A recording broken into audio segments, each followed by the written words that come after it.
Welcome back to the Juice Podcast. Cody Mitchell here. It is time for the Big Sky Conference Tournament preview. And a pretty wide open conference tournament is going to be, hopefully, I think if we have any, some of these we've done already, appears to be chalk.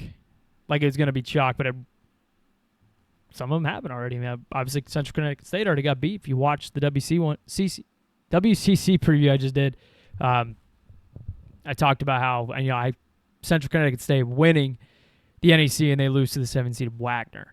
So there could be some craziness, but I think this really is one of the most wide open of all the conference tournaments, and you can kind of see it with the odds and how they shake out here because there's a lot of teams kind of in the same, $6 range, and then you do have, a couple crazy ones down at the bottom, but yeah, it should be a fun one. This is another late night tournament, and it is super, super fun.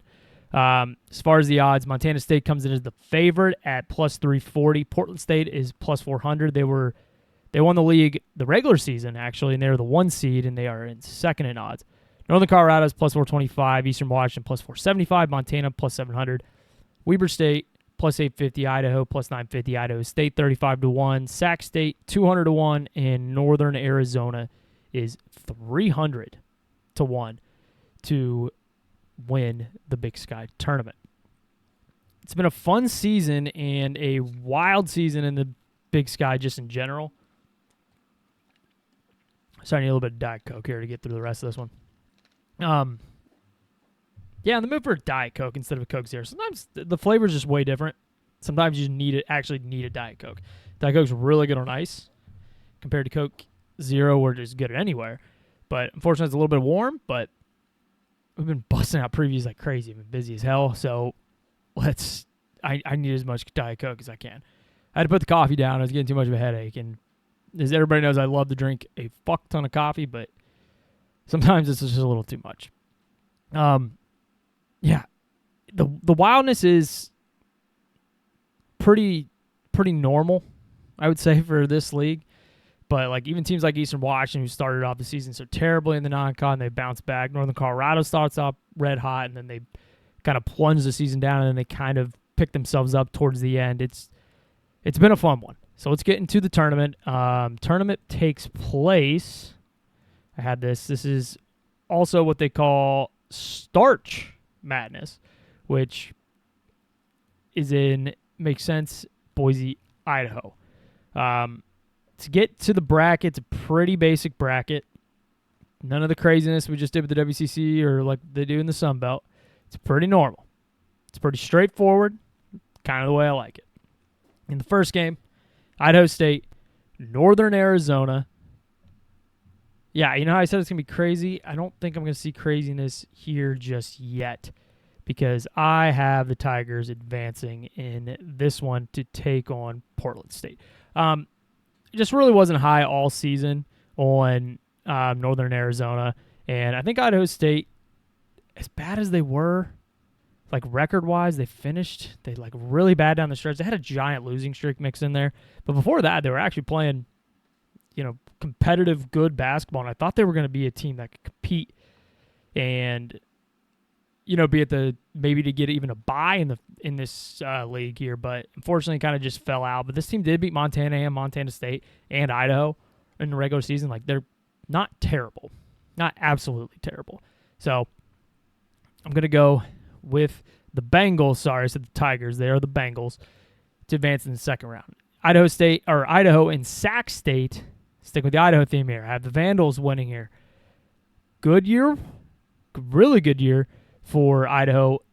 Coach Pribble has the Vandals at 169th in KenPom, and yeah, it didn't finish. They had like a little stretch there. They lost like 5 of 6. That really hurt their seeding, especially in a conference where there's not a lot separating the big dogs and the very end of it. So I mean, a couple games could have went the other way. Like, this team could have actually been playing for, with a bye, or I'm just put in a better situation. So, I mean, the Big Sky in general is one of the top mid-major conferences. So it's the league's probably really never been stronger, coincidentally, which is awesome, and maybe that's why. I think the league's deeper. That's what's really boosted this conference up, because it used to be the bottom half was so bad it would drag them down at KenPom, but now it's actually, with everybody being at least comparable. Even like Sac State was decent when they were at home, so that's what kind of helps the ratings there. So Portland State, Idaho State in the second round. So it's weird that there's 4 byes, but then the top 2 seeds play the bottom seeds, while the other seeds, it's weird. It's definitely weird, but I understand what they're doing here. I have Portland State advancing. Far better team, best team in the regular season. Too much firepower. I think they get it done there. And then on the other one, I think it's going to be death to the state of Idaho, because I have Montana State advancing.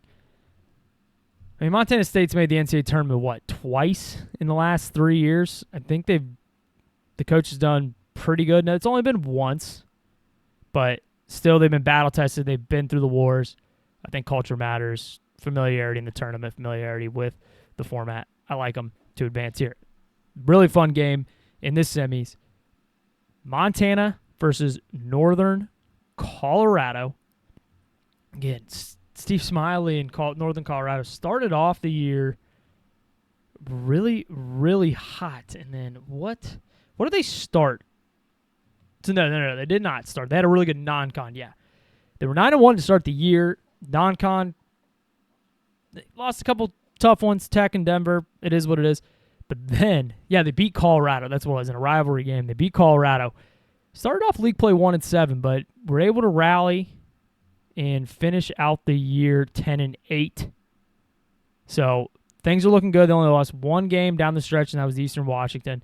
I do like Northern Colorado here to beat the Grizzlies, as much as they are also tested and familiar with the tournament and the layout. I do think Northern Colorado is a little bit better. Now, with Eastern Washington and Weber State. Weber State, after starting the season off hot, hit a rough patch, started playing a little bit better ball down the stretch in the end of the season, where their only loss was the Eastern Washington.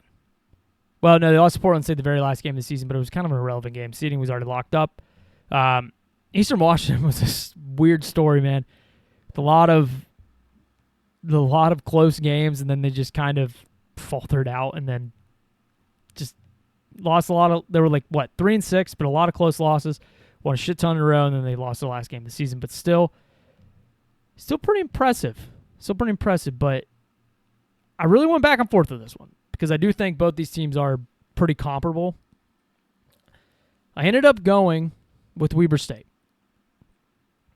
I think they've been playing some really, really good ball down the stretch, and a lot of this is a culture play. This one could go 50-50 for me, but I ended up settling on the Wildcats, so I have Weber State advancing to the semifinals. Up top, Portland State, Northern Colorado. Yeah, Portland State won the regular season, man. They did. They're the better team throughout the season. I mean, they should be. They won the regular season.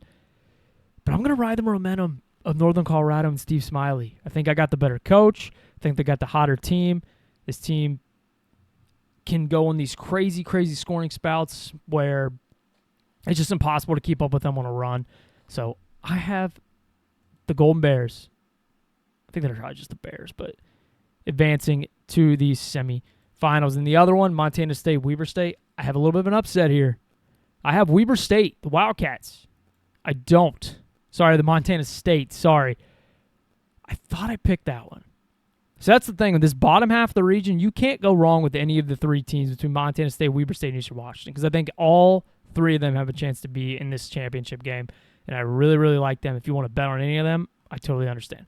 But ultimately, at the very end, I think Northern Colorado and Steve Smiley go dancing here. I think they're the best team in this league. I think they hit a couple rough patches in the year, but they're playing their best ball at the most important time, and I think they advance on. So my best bets, if I do think Montana State gets to the championship game, plus 340, plus 425 for Northern Colorado, because I think they win it, but I don't blame anybody for that plus 475 in Eastern Washington, and the plus 850 for Weber State is a little bit of a long shot. If we get real crazy, Idaho, when they play their best basketball, and Pribble really has the guys going, they're right there too. Right there. It could beat anybody in this league, and I do kind of like their path there, especially with, I said it was wide open. There's 3 teams in that bottom region that can get there. I think at the end of the day, in the top half, it's going to be Northern Colorado or Portland State. So 35-1. Shop around a little bit because these are all on DraftKings. You can probably find better odds elsewhere. So, yeah. That's going to conclude the Big Sky. One more tonight, Missouri Valley Arch Madness, one of my favorite conferences to do. And then we'll be back tomorrow with a couple more. And then we got to wait for the next wave. So, till then, I'll see you guys. I'm out.